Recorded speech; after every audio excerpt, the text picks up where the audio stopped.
بسم الله الرحمن الرحيم.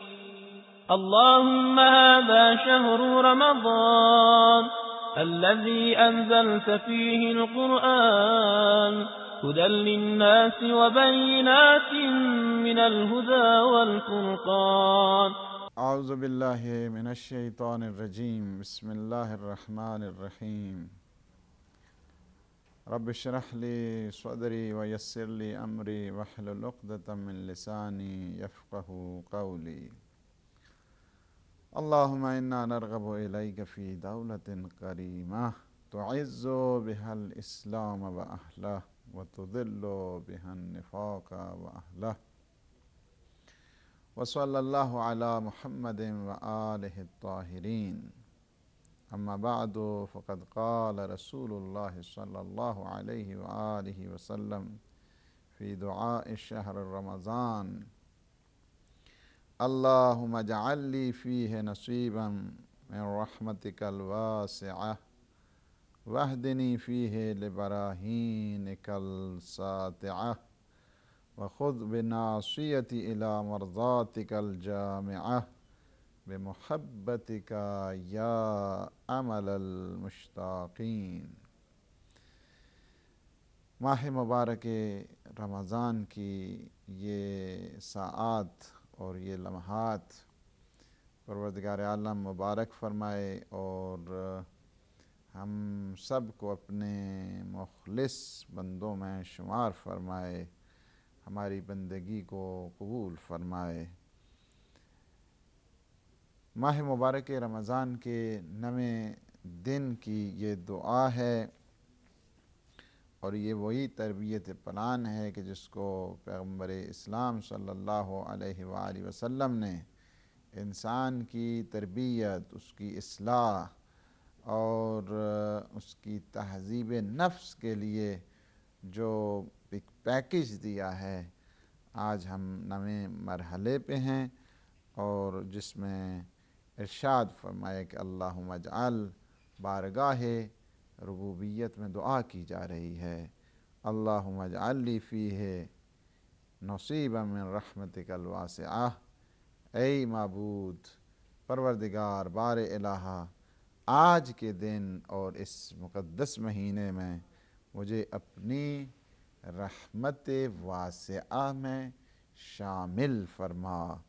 واہدنی فیہ لبراہینک الساطعہ. پروردگار آج کے دن اور اس مہینے میں مجھے اپنے روشن دلائل کی جانب ہدایت فرما. وخذ بناصیتی الی مرضاتک الجامعہ. اے معبود، مجھے آج کے دن اور اس مہینے میں اپنی خوشنودی اور اپنی رضا کی جو تمام خوبیوں کا مجموعہ ہے اس کی طرف میری رہنمائی فرما. بمحبتک یا امل المشتاقین. اپنی مہر و محبت و الفت کے صدقے میں اے شوق اور رغبت رکھنے والوں کی امید و آرزو.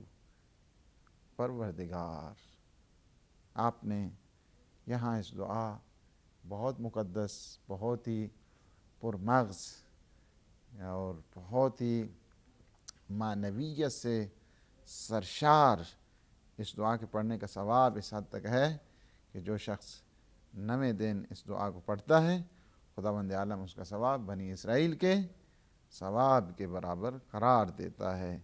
اور ہم نے بارہا عرض کیا ہے کہ یہ جب تک ان دعا کی تعلیمات اور اس کی ٹیچنگز اور اس کے حقیقی مفاہیم اور اس پہ عمل پیرا جب تک نہیں ہوگا، اس وقت تک یہ ثواب اور اجر وہ جو تمام بحق ہی بتمام معنی حاصل کرنا چاہتے ہیں اس کو حاصل نہیں کر سکتے. چونکہ یہ دعائیں انسان کی تربیت کے لیے ہیں، انسان کو حقیقی رستہ دکھانے کے لیے ہیں، اللہ سبحانہ و تعالیٰ کی طرف دعوت دینے کے لیے ہیں، اور اپنی اصلاح، احوال کی اصلاح، اپنی فیملی کی اصلاح اور معاشرے کی اصلاح کے لیے جو کام کرنے والے ہیں ان کے لیے جب وہ ان تعلیمات کو پہ عمل پیرا ہوتے ہیں تو خداوند عالم یہ عظیم ثواب اور اجر اور ریوارڈ انہیں نصیب فرماتا ہے۔ یہاں پہ 3 مہم جو پوائنٹس ہیں جس کی طرف جو ہے نا آج ہمارا اشارہ کرنا، اور اس کی تھوڑی سی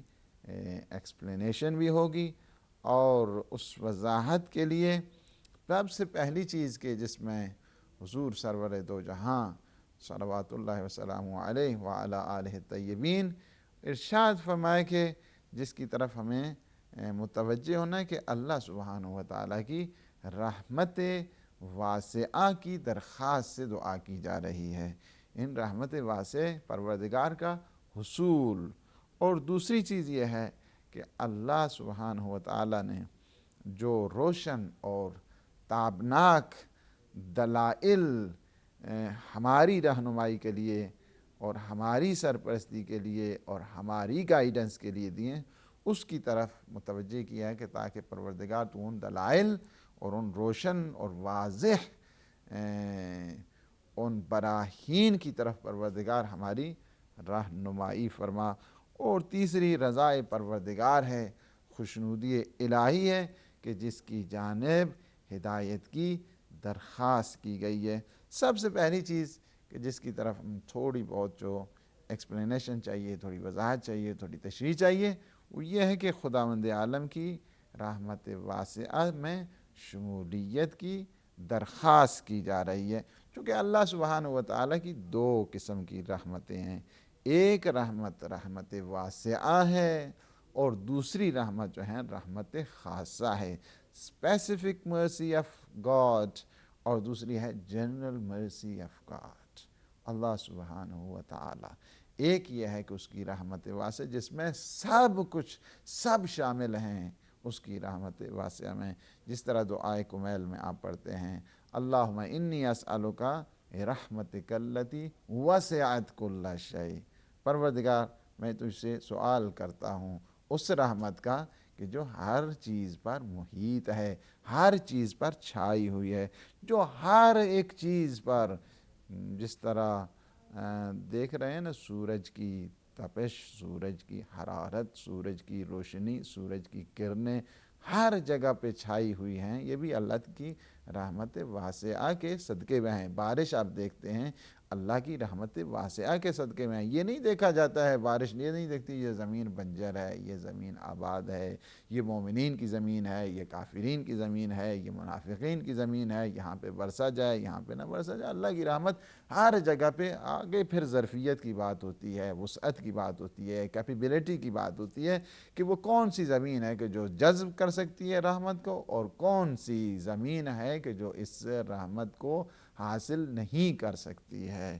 اسی طرح اللہ سبحانہ و تعالیٰ کی رحمت ہے، وہ رحمت ہر ایک کو شامل ہے، خواہ وہ مومن ہے تو اسے عطا کر رہا ہے، منافق ہے تو اسے عطا کر رہا ہے، مشرک ہے تو اسے عطا کر رہا ہے، اس کی رحمت واسعہ میں سبھی کو شامل ہے۔ اسی وجہ سے سورہ مبارکہ اعراف کی آیت نمبر 56 میں ارشاد فرمایا رحمتی وسعت کل شیء، میری رحمت ہر چیز پہ چھائی ہوئی ہے، ہر چیز پر محیط ہے، میری رحمت میں کسی چیز کی کوئی کمی نہیں ہے۔ تو رحمت پروردگار جو رحمت خاصہ ہے وہ ہر ایک اور ہر چیز پہ جو ہے نا وہ چھائی ہو، اور رحمت واسعہ میں اگر دیکھا جائے تو اس رحمت واسعہ میں کسی قسم کا کوئی قہر، کوئی غضب نہیں ملتا، حتیٰ کہ دریائے نیل میں فرعون کو دیکھیں کہ دریائے نیل میں فرعون غرق ہو رہا ہے، اس کی رحمت واسعہ کا ذرا آپ اندازہ لگائیں، ذرا آپ دیکھیں، غور کریں کہ اللہ کی رحمت واسعہ کس قدر عظیم ہے۔ دریائے نیل ہے، فرعون غرق ہو رہا ہے، ایک دفعہ وہ آواز اور فریاد دیتا ہے حضرت موسیٰ کو کہ میری ہیلپ کریں، میری مدد کو پہنچیں، اور گریہ و زاری کر رہا ہے، مگر انہوں نے حضرت موسیٰ نے فرعون کی اس ساری گریہ و زاری، اس ساری فریاد پہ کوئی توجہ نہ دی، کوئی خاطر میں نہ لایا، ایسے میں پروردگار کی طرف سے خطاب ہوا، اے موسیٰ آپ نے فرعون کی فریاد رسی نہیں کی ہے، اس لیے کہ تو نے اسے خلق نہیں کیا نا، میں نے اسے خلق کیا ہے۔ یعنی آپ نے دیکھا کہ رحمت خدا جو رحمت واسع پھر بھی جوش مار رہی ہے اللہ کی فرعون، کہ جو منکر خدا ہے، جو اپنے آپ کو خدا کہتا ہے، جو حضرت موسیٰ کو کہتا ہے کہ آپ یہ نہ کہیں، خدا کی بات نہ کہیں، انا ربکم الاعلی، میں تمہارا رب پروردگار اعلی رب اعلیٰ ہوں۔ جب وہ بھی فریاد کرتا ہے، پکارتا ہے، گریہ وزاری کرتا ہے، یا رب کرتا ہے، اللہ اس کے لیے بھی موسیٰ کو کہتے ہیں کہ کیا وجہ ہے، اس کی فریاد کو کیوں نہیں پہنچے، کیا آپ نے اسے خلق نہیں کیا نا، اس وجہ سے۔ تو یہ رحمت واسعہ میں ہے، یعنی رحمت واسعہ میں کسی قسم کا کوئی بھی تصور نہ اس کے غضب کا ہے، نہ اس کے قہر کا ہے۔ رحمت اور رأفت میں فرق ایسے ہی، اگر اس کا مقایسہ کرنا ہو تو ایسے ہی ہے کہ جیسے ایک طرف دریا ہو، دوسری طرف دریا کی بوند ہو۔ رحمت وہ دریا ہے کہ جس کا ایک قطرہ وہی رأفت کی صورت میں آتا ہے۔ تو یہ ہے کہ رحمت اس بحر بے قراں کا نام ہے۔ رحمت واسعہ کی دعا آپ متعدد دعاؤں میں آپ دیکھتے ہیں کہ پروردگار کے، جس میں کوئی کسی قسم کی نہ قہر ہے، نہ غضب ہے، نہ پریشانی ہے، اور لیکن رحمت خاصہ جسے کہا جاتا ہے، specific mercy of God, specific kindness of اللہ سبحانہ وتعالی، اس کے لیے وہ ہر ایک کو حاصل نہیں ہوتی ہے۔ رحمت خاص ہے فقط اور فقط مؤمنین کے لیے خاص ہے، مؤمنات کے لیے خاص ہے، مسلمین کے لیے خاص ہے، اس میں غیر مومنین شامل نہیں ہیں، مشرکین شامل نہیں ہیں، اور کافرین شامل نہیں ہیں۔ اور رحمت خاصہ میں اللہ سبحانہ وتعالی رحمان ہے اس دنیا میں، لیکن وہ رحیم ہے، کیا ہے؟ آخرت میں۔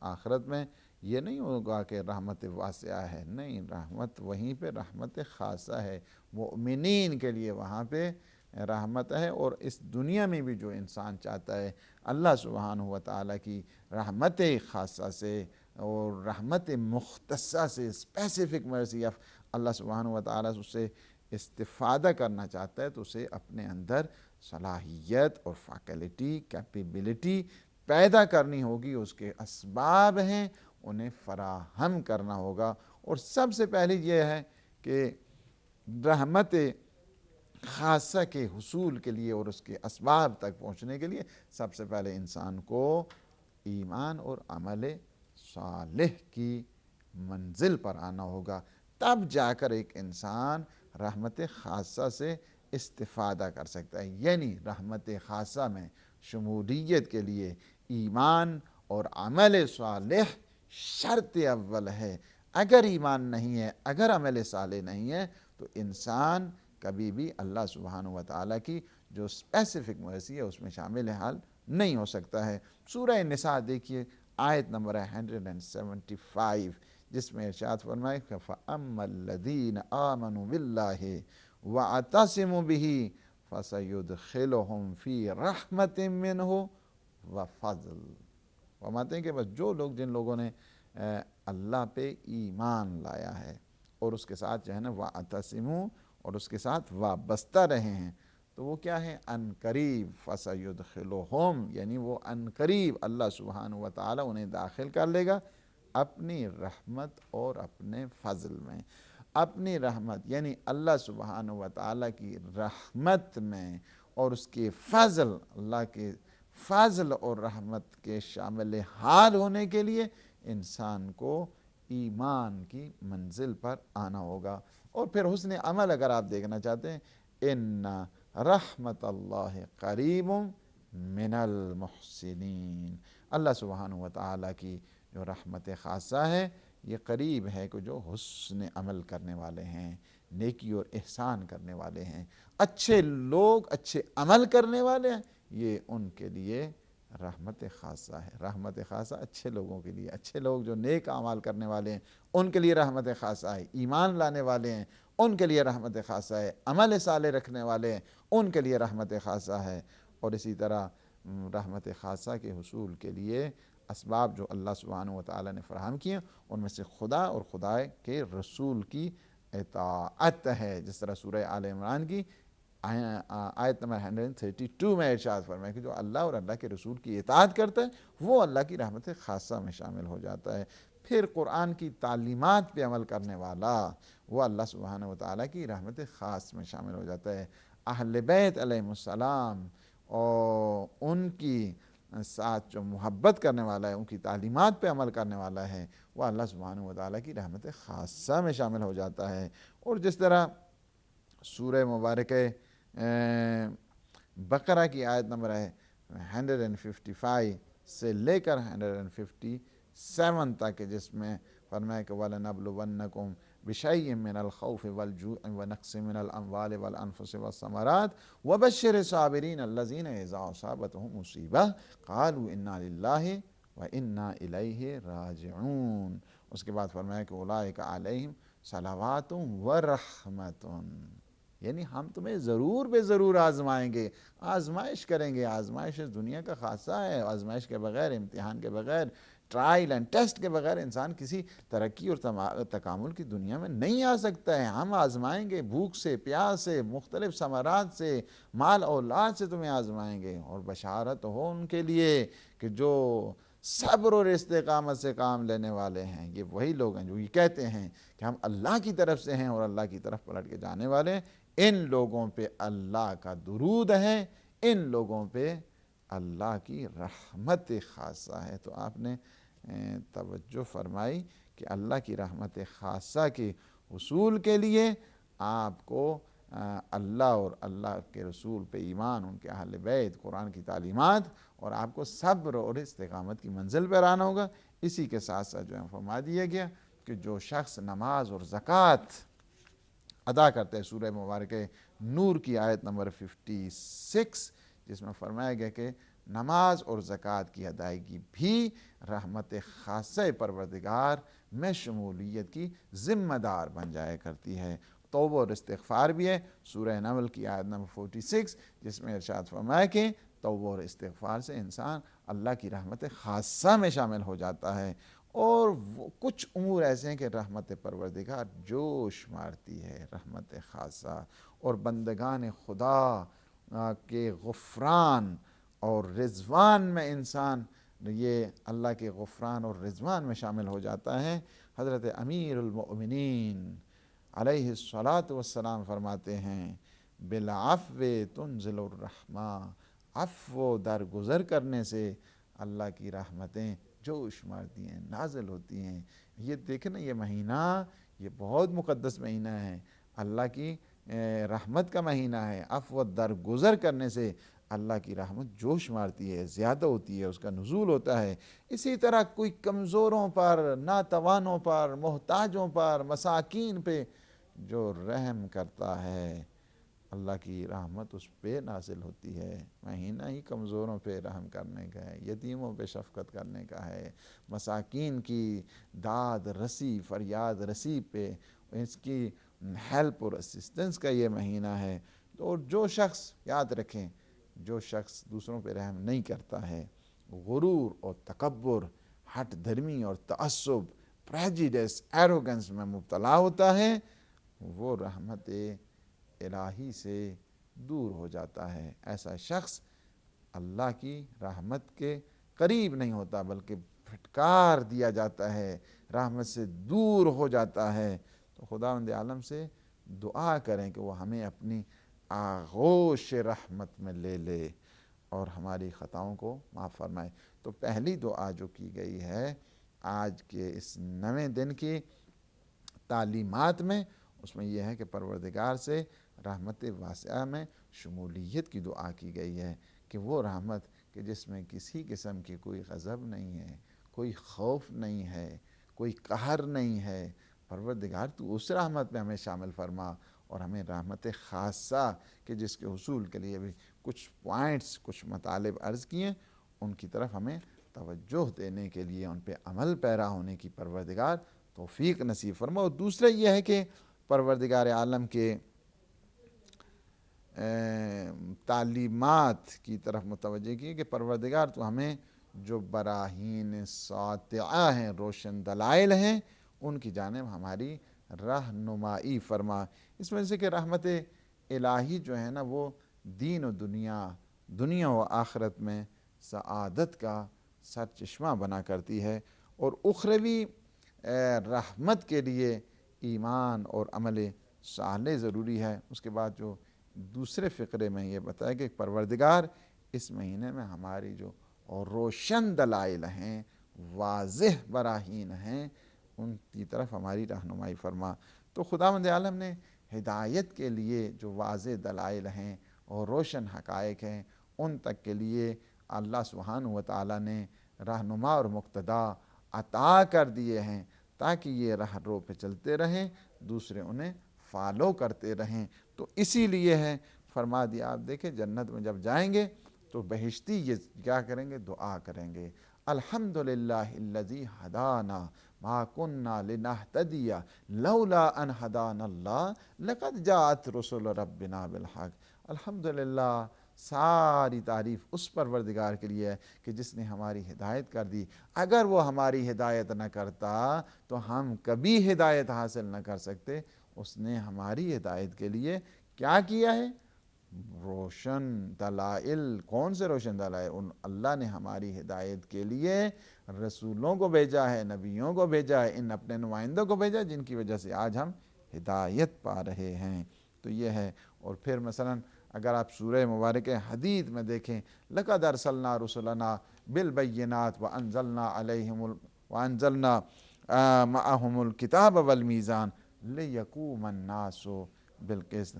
ہم نے ارسال رسل کیا ہے، ہم نے کتابوں کو نازل کیا ہے، اور ان کے ساتھ ہم نے میزان کو بھیجا ہے، لِيَقُومَ النَّاسُ بِالْقِسْطِ، تاکہ وہ لوگوں میں کیا کریں؟ عدل اور قسط کو جو ہے نا وہ قائم کر سکیں۔ تو کیا ہے کہ بندہ خدا دعا کر رہا ہے، کیا ہے؟ اللہ کی ہدایت کی دعا کر رہا ہے۔ اللہ کی ہدایت اللہ کے ہادیان برحق سے ہے، اللہ کی ہدایت کتاب مقدس سے ہے، اللہ کی ہدایت ارسال رسل سے ہے، اللہ کی ہدایت جو ہے کیا ہے؟ نزول کتب سے ہے، کہ جس سے میزان بھیجا، کتابیں بھیجیں، واضح معجزات بھیجے، اور اللہ نے ہدایت کر دی۔ اور یہی در حقیقت ہدایت کا محور، ہدایت کا مرکز، ہدایت کا ملجا ہے۔ اور یہ واضح ہے کہ انسان رسول خدا صلی اللہ علیہ وآلہ وسلم اور ان کے وصی برحق حضرت امیر المؤمنین علیہ السلام کے جو ان واضح براہین میں کیا ہیں؟ بدرجہ اولا ہیں، کہ جن کی بارے میں خود پیغمبر نے فرمایا ہے کہ من کنت مولا فہذا علی مولا، جس کا میں مولا ہوں اس کے علی مولا ہیں۔ اور جنہیں خداوند متعال نے نفس رسول کہا ہے، تعالوا ندعو ابناءنا وابناءکم ونساءنا ونساءکم وانفسنا وانفسکم ثم نبتہل فنجعل لعنۃ اللہ علی الکاذبین۔ جاؤ تم اپنے کیا کرو؟ بیٹوں کو لاؤ، ہم اپنے بیٹوں کو لائیں گے، تم اپنی عورتوں کو لاؤ، ہم اپنی عورتوں کو لائیں گے، تم اپنے نفسوں کو لاؤ، ہم اپنے نفسوں کو لائیں گے۔ یہ ہیں ہادیان برحق، کہ جو صدیقین ہیں، اللہ نے جنہیں صدیق کہا ہے، یہ وہ معصوم ہیں کہ یہ واضح معجزات اور اللہ کے روشن براہین ہیں، کہ جنہیں دیکھ کر دین حق کی نمائش ہوتی ہے، اور انسان اللہ سبحانہ و تعالیٰ کی طرف متوجہ ہوتا ہے۔ تیسرا جو پوائنٹ ہے یہاں پہ وہ یہ ہے کہ رضائے پروردگار کی طرف جو ہے رہنمائی کی دعا ہے، اور اس کی التجا کی گئی ہے کہ پروردگار کہ ہمیں اپنی رضا اور اپنی خوشنودی کی طرف ہدایت فرما۔ اور اس دعا کے ساتھ یعنی جب یہ آپ کو علم ہو گیا کہ سعادت اخروی کا جو راز ہے اللہ سبحانہ و تعالیٰ کے توسط سے حاصل ہوگا، تو وہ واسطہ فیض ہیں، یعنی یہ کیا ہیں؟ انٹر لنک بن رہے ہیں، کہ جن کی اطاعت اللہ کی اطاعت ہے، اور جو اللہ کی اطاعت کیا ہے؟ خوشنودی پروردگار کا ذریعہ بنتی ہے۔ رضا الہی بغیر اطاعت کے جو ہے نا وہ حاصل نہیں ہو سکتی ہے، اور جب وہ راضی ہے تو پھر کیا ہے؟ انسان نجات بھی حاصل کر سکتا ہے، انسان کی دنیا بھی آباد ہے، انسان کی آخرت بھی آباد ہے۔ دنیا و آخرت کی جو سعادت ہے وہ اطاعت پروردگار میں ہے، اور اطاعت ہوگی تو پھر خوشنودی پروردگار بھی حاصل ہوگی۔ بہت ساری چیزیں ہیں کہ اللہ کی خوشنودی کو حاصل کرنے کے لیے اطاعت میں آئے گا، اللہ کا تقرب حاصل کرے گا، لیکن کچھ چیزیں ہیں کہ جن کو انجام دینے کے لیے انسان کیا کرتا ہے؟ خیرات کی منزل پر آتا ہے، خیر و خوبی کی منزل پر آتا ہے، اللہ کا تقرب، اللہ کا وصال حاصل ہوتا ہے۔ ان میں سے ایک نماز شب بھی ہے کہ جو خوشنودی پروردگار کا باعث بنا کرتی ہے۔